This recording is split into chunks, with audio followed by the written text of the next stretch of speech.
Hey everyone, what's up? Welcome to the very first video on this channel.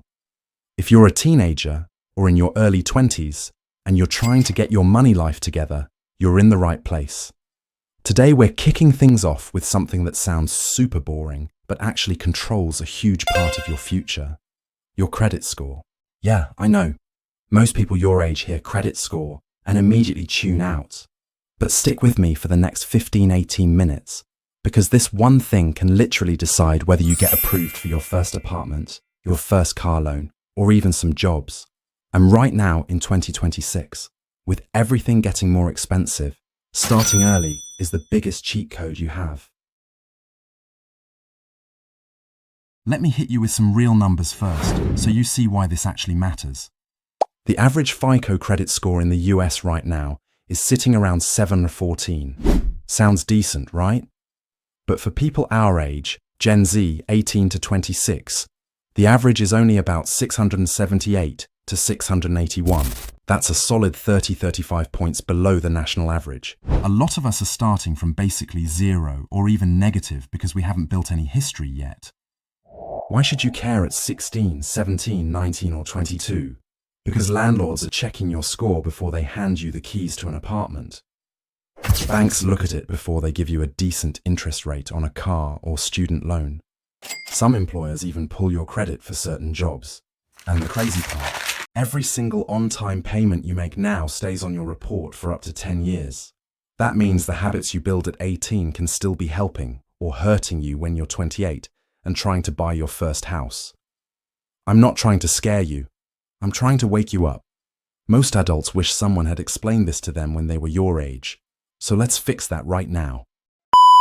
Okay, super simple explanation. Your credit score is basically a 3-digit number that tells lenders how likely you are to pay back money you borrow. It ranges from 300, you're in deep trouble, to 850, you're a financial rock star. Most lenders use the FICO score, but you'll also see VantageScore pop up on free apps. They're similar, but not exactly the same. Don't stress about the difference yet. Just know that 670 plus is generally considered good, 740 plus is very good, and 800 plus is where life gets a lot easier with lower interest rates. The score isn't some secret government thing. It's calculated by 3 big companies, Equifax, Experian, and TransUnion, using information from your bank accounts, credit cards, loans, and bills. They look at your behavior over time and spit out a number. And here's the best part for us. Even if you have zero credit history right now, you can start building one today. Let's break down exactly how our score is calculated. There are 5 main factors, and I'm going to make them stupidly easy to remember with real-life examples. Payment history, 35% of your score. This is the biggest one by far. Did you pay your bills on time? Every single late payment tanks your score hard. Example. If you get a credit card and miss one payment by even 30 days, it can drop your score by 100 points. I've seen it happen to friends. But if you pay on time for a year straight, that's pure gold. Amounts owed, credit utilization, 30%. This is how much of your available credit you're actually using. Keep it under 30% if you can. Real talk. If your card has a $500 limit and you're carrying a $400 balance every month, you look risky even if you pay it off. Pay it down fast or keep spending low. Length of credit history, 15%. The longer your accounts have been open, the better. This is why starting young is such a cheat code. Even if you only have one card for 2 years, that history is already working for you. New credit, 10%. Applying for a bunch of cards at once looks desperate. Space them out. Credit mix, 10%. Having a mix of credit types, credit card plus, student loan plus whatever, helps, but don't go crazy trying to check every box. Quick side note on 2026. Newer versions like VantageScore 4.0 and FICO 10 are starting to look at things like rent and utility payments more. So if you're paying rent or phone bills on time, some models already give you credit for that positive behavior. Now the part you actually came for. How do you actually build a credit score when you're young and probably don't have much money? Option 1. Become an authorized user on a parent's card. This is the easiest and safest way if your parents have good credit. They add you to their card, you get the history without the risk, as long as they don't give you the physical card or you use it responsibly. Tons of teens start this way and jump straight into the 700s. Option 2. Get a secured credit card or student card once you turn 18. You put down a deposit like $200 and $500, and that becomes your credit limit. Use it for small stuff, Netflix, gas, whatever, and pay it off in full every single month. Some great beginner ones right now are Discover Student, Capital One Saver One Student, or even First Card, which has no locked deposit and reports to all 3 bureaus. Option 3. Use credit builder apps and tools. These are perfect for teens and young adults.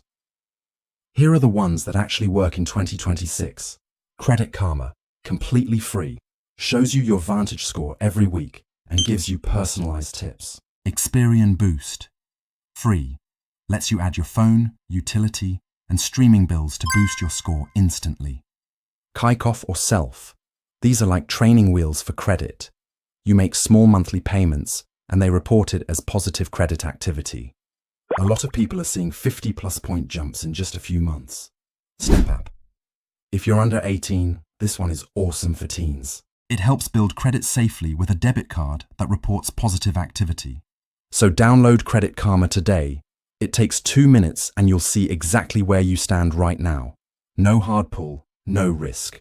If you want direct link, so I've also put it on description and pinned comment. Let me give you a couple real mistakes I've seen people our age make, and how to avoid them. Mistake number 1, maxing out a card and only paying the minimum. That interest piles up crazy fast and kills your utilization ratio. Always pay in full if you can. Mistake number 2, ignoring your score until you need it. Check it every month so you catch errors early. Credit reports have mistakes all the time. Mistake number 3, thinking, I'll just use cash forever. Cash is great for budgeting, but you still need some credit history for big life stuff later. One quick real-life example. My buddy started at 18 with 0 score. He became an authorized user on his dad's card, got a small secured card, and used Credit Karma to track everything.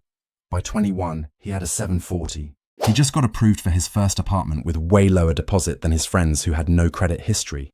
Meanwhile, another friend ignored it, racked up late payments on a phone bill, and now at 23, he's stuck paying higher rates on everything. So here's your action plan right after this video. Check your free credit score on Credit Karma or Experian today. Talk to your parents about becoming an authorized user if that's an option. If you're 18+, look into a beginner secured card or one of the credit builder apps. Set up auto-pay on everything so you never miss a payment. Your credit score isn't about being rich. It's about being responsible. And the earlier you start, the easier your 20s and 30s are going to be. That's it for today's video. If this helped you even a little, smash that like button, subscribe, and drop a comment below. What's your current credit situation? Do you have a score yet, or are you starting from 0? I read every single comment, and I'll reply to as many as I can. In next video, we're talking about your very first paycheck, how to not waste it and actually start building wealth. You don't want to miss that one. Thanks for watching. Stay smart with your money, and I'll see you in the next video.